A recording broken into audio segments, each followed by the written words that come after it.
Hey, welcome back. So, I want to talk about something today that I think is one of the most underrated skills a woman can have. And that's the ability to tell a story that actually holds people's attention. Whether you're on camera, at a dinner table, at a meeting, or just trying to get your point across, how you tell a story changes everything. And here's the thing, most advice out there makes it sound way more complicated than it is. So, today I'm breaking it down into 5 simple techniques you can use immediately. Let's go. But before I tell you the 5 techniques, I want to show you what great storytelling actually looks like in action. I'm going to play a short clip, maybe 20 seconds, from Oprah's talk at Stanford. And I want you to watch closely because by the end of this video, you'll be able to see exactly what she's doing and why it works so well. And Mr. Cox said to me, the same professor said you can't draw a straight line with a ruler.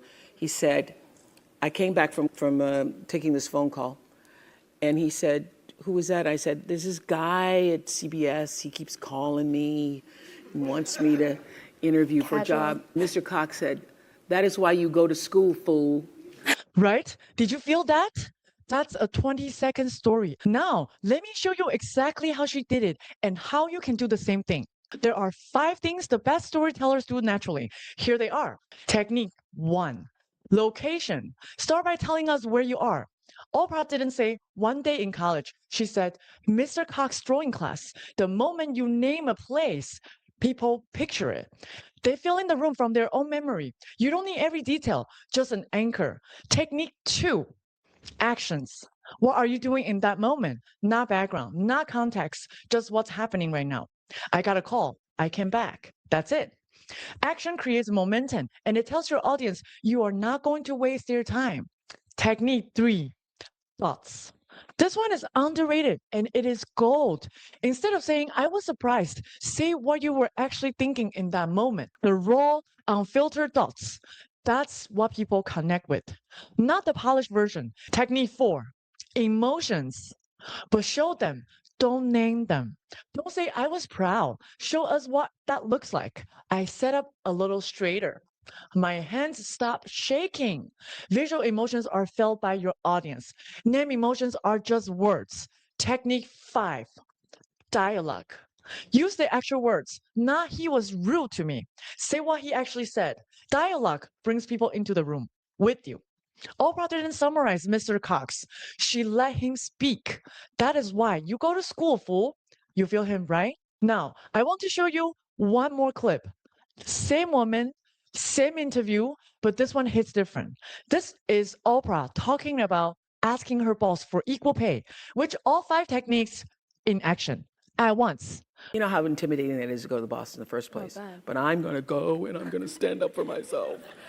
And I said, Richard's making more money than I am, and I don't think that's fair because we're doing the same job. We sit in the same show. We did the same.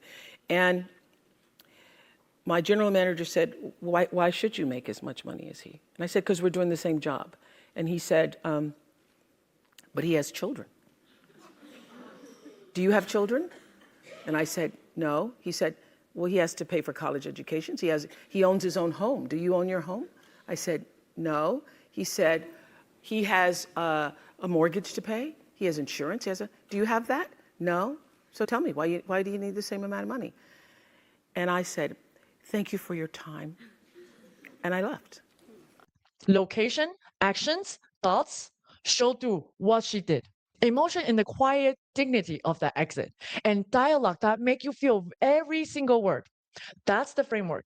And you just watched it twice from one of the greatest communicators alive. So here's your takeaway. Next time you're about to tell a story on camera, to your kids, anywhere, ask yourself, where am I?